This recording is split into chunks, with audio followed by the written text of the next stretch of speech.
તો દર પૂનમે એક નિયમ બનાવો કે માને નિવેદ કરવાનું ધરાવવાનું, અને બધા પરિવારના ભલે 4 સભ્યો હોય કે 2 હોય કે તમે એકલા માનવા વાળા હોય તો એનો નિવેદ કરીને આરતી ઉતારો. બહુ આલું લાગશે માને, બહુ આલું લાગશે, તમે પ્રિય બની જશો એના. અને આ બધું કર્યા વગર કશું નહીં થાય. એમને એમ નહીં મળવાનો આશીર્વાદ, ભૂલી જજો હો. આશા ના રાખતા અહીં કે જાદુ મંતર નહીં, આ બધું કરવું પડશે તારે થાય. મારી વસ્તી આ બધું જાળવ્યું છે ને તારે આવી માતા બોલું છું. થોડું તો જાળવી રાખો, થોડું તો કરી જો, અનુભવ થઈ જશે કે માતાનો વાલ ને પ્રેમ ને એનું સુખ આલેલું ચેવું હોય છે. હજુ અનુભવ નહીં, ગોડાઓ અનુભવ નહીં, વિચાર કરો ને વસ્તુ હાજર કરે ને માતા કહેવાય. એના પ્રાર્થના કરવાની ના આવે, ખાલી વિચાર આવે ને મનમાં મારા ખાવું છે તો એ જ વસ્તુ તમને લાઈન કોકને નિમિત્ત બનાવીને ખવડાવ. લે દીકરા તું વિચારતો તો કે મારે આઈસ્ક્રીમ ખાવો છે, કે લે આઈસ્ક્રીમ. અને અનુભવ થયા છે જેટલા નહીં. વિચાર આવે કે મારા હારું હોટલમાં જ ખાવું, પૈસા નહીં, ખાલી મનથી વિચાર કરી છે થોડો જીવ બારણ કરવા તો હોટલમાં ખાવાની ઈચ્છા, પણ પૈસા નહીં. આપે રૂપે કોઈ મિત્રનો તમારો ફોન આવે કે લે હેડ ખાધું, તો કે ના નહીં ખાધું, લે હેડતા આપણે હોટલમાં જમવા. તો તમારે એવું નહીં વિચારવાનું કે મિત્ર લઈ જાઓ, ના હું મેલડી માતા આવું, લે હેડ ખવડાવું. તો આટલું સુધી સંભાળ રાખું, પછી બીજી ચો વાત રહી કહો. ચોક રોડ ઉપર જતા હોય પેટ્રોલ કદાચ પતી ગયું, તમને ખબર ના હોય, મન લાગે કે હારો બહુ તાપ છે, દીકરો બહુ હેડ છે, જો અત્યારે પતી ગયું તો તમને ખબર ના હોય, નું ધક્કો મારી આલું પેટ્રોલ પંપ ઊંધી. આવી સંભાળ રાખે માં. તો વિચારો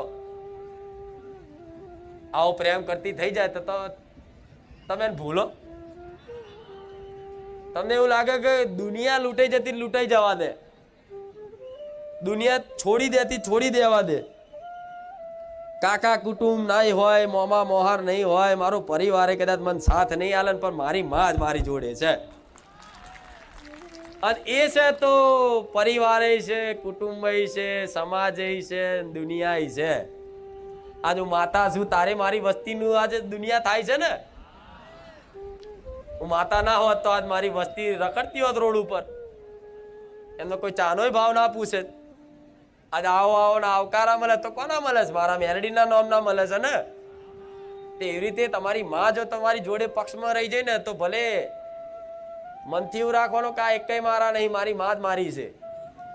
ભલે સંબંધ બધા જો રાખવાના એવું નહીં તો છોડ દેવાના બધા, પણ દુઃખ પડશે ને ત્યારે કોઈ તમારી દુઃખની કદર કરવા વાળું હોતું છેલ્લે બધા સાથ છોડી દેશે. છોડી દેશે ને, છોડી દીધા એટલે તો આયા છે માથે પડવા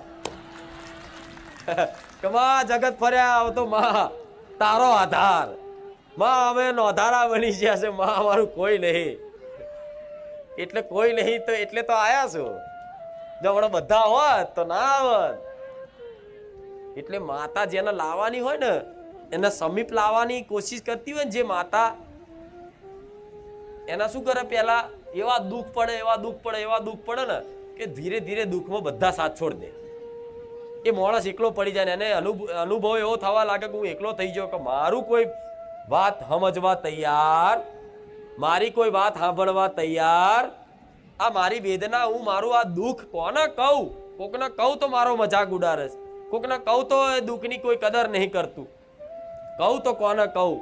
તારે ભગવાન માતાજી હોભરે કે બસ કોઈ માતાજી ભગવાન મારી વાત હોભરે અને મારું આ દુઃખ કદાચ હોભરી લે અને આ પ્રાર્થના હોભરી લે તો સારું છે, નકર હવે મારું કોઈ નહીં. તો માતા હાથે કરીને જ આ દુઃખ આવે ને તારે બધા સંબંધ તૂટી જાય. અત્યારે તમારે એવા જ છે, કોઈ બોલાવવા વાળું નહીં હોય, કોઈ ભાવ પૂછવા વાળું નહીં હોય, બોલાવતા હશે તો એ ખાલી નોમના. એટલે અહીંયા આવ્યા છો ને તો જોજો, જેમ જેમ મારી સમીપ આવશો ને એમ દુનિયા બોલાવતી થશે.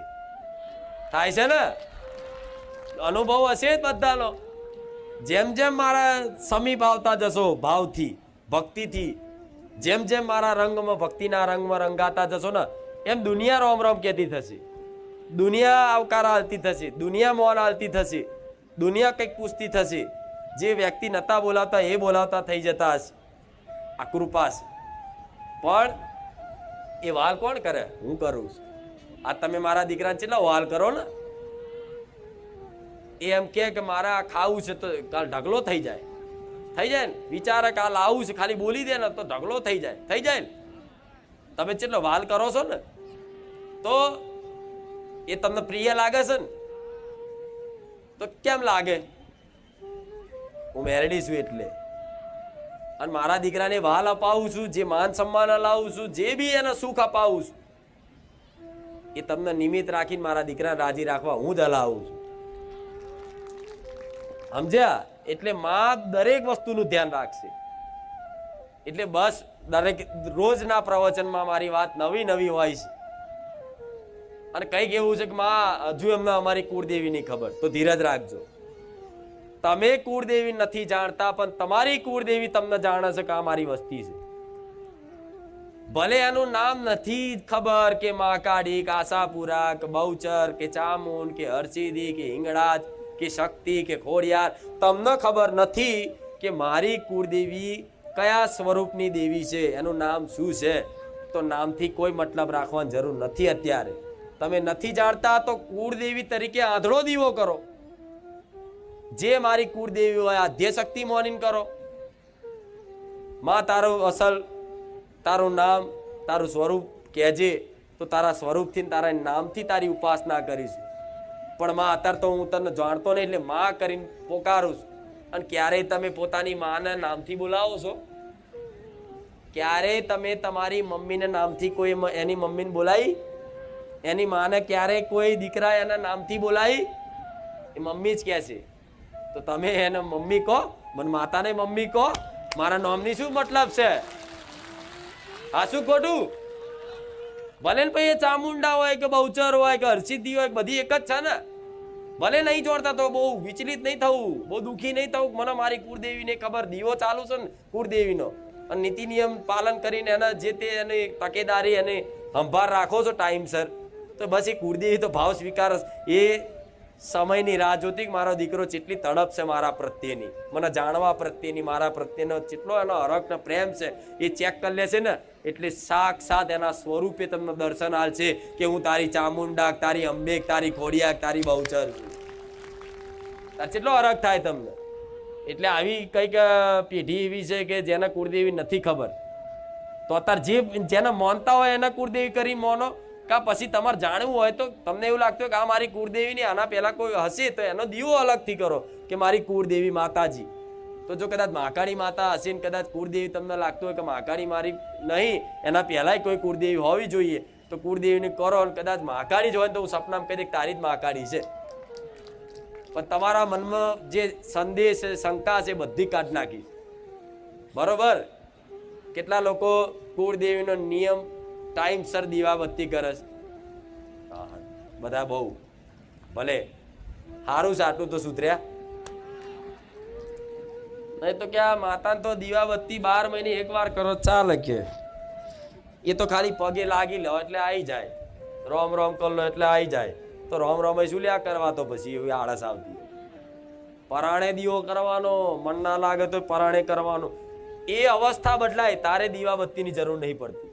ગયા રવિવાર કીધું હતું ને પ્રવચન, એ અવસ્થા હોય, એક ભક્તિની એક અવસ્થા હોય. જેમ જેમ જેમ જેમ ભાવ ભક્તિ વધતી જાય ને એમ એમ અવસ્થા મનની બદલાતી જાય. પછી તમને દીવામાં નહીં, ફોટામાં નહીં, દુનિયામાં બધી જગ્યાએ સત અસત દરેક વસ્તુમાં તમારી કુળદેવી દેખાતી થઈ જાય. એવી દ્રષ્ટિ થાય ત્યારે તમારે દીવાબત્તીની જરૂર પડે. પણ અત્યારે ક્યાં માતા દેખાય બધી જગ્યાએ તમને? બોલો, હું તો કહીશ બધામાં મારો વાસ છે, બધામાં મારો વાસ. અને મારો મેલડીનો તો મારા ભાવિક ભક્તોમાં વિશેષ મારો એમના હૃદયમાં મારો વાસ છે. તમારા હૃદયમાં મારો મેલડીનો વિશેષ વાસ છે. જો તમારા હૃદયમાં હું મેલડી બેઠી હોય તો તમારી કોઈ સેવા કરે, અર્થાત મારી સેવા કરી બરાબર. તમને કોઈ ભાવ આલે, તમને કોઈ ભાવ પૂછે, તમારો કોઈક આદર કરે, તમારું કોઈક સન્માન જાળવે, તો મારું મેલડીનું સન્માન જાળવી બરાબર છે. હા, શું ખોટું? તમને તમારી આત્માને કોઈક ઠેસ પહોંચાડે, મારી મેલડીની ઠેસ પહોંચે. તમે દુઃખી થા તો મેલડી દુઃખી થવું. કેમ? તમારા હૃદયમાં વાસ છે મારો.